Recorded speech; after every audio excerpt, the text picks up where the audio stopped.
This begins with Lori Griffith. She is a force to be reckoned with, just a good soul who truly epitomizes inspiring. A former nurse, she started Chasing a Dream to help with needs that slip through the cracks for children battling cancer, heart disease, and other life-threatening illnesses.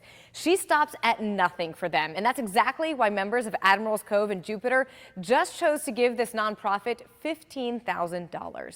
Ariel Wallace's mom, 2 times, to Grayson and Skylie. They're her world, which was rocked when 4-year-old Grayson became one of 60 people in the world diagnosed with a blood disease called hypereosinophilic syndrome. I have no idea how he got it. He was never sick before. I mean, he's never had a high fever before this. He never had an emergency room trip. He never had a fall. Life's been filled with a lot of anxiety. Throw in coronavirus and it's magnified.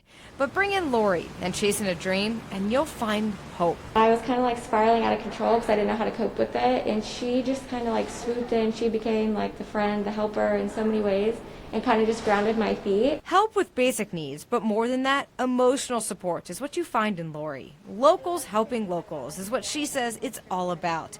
And this, money from the Admirals Cove Foundation, is just that, going from the Jupiter members right to Palm Beach and Martin County families. The members heard the stories of the families, and they were seeing everything that they were doing. And when COVID-19 came around, they knew that they were in more need than they were previously, and they really felt the need to go and step up and go and assist these families. They need to be focused on taking care of their children and saving their children's lives. They don't have to be worried about paying their rent or putting food on the table.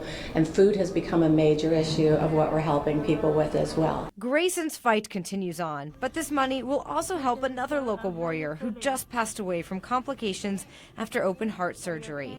Her family will now get to give her a proper goodbye. That's another part of what we do.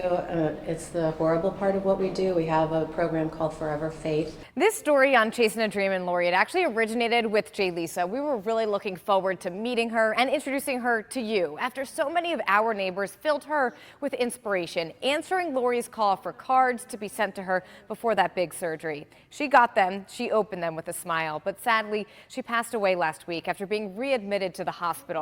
There are so many needs, so many ways, big and small, that you can help children like her in our neighborhoods. Just click on this story on WPTV.com.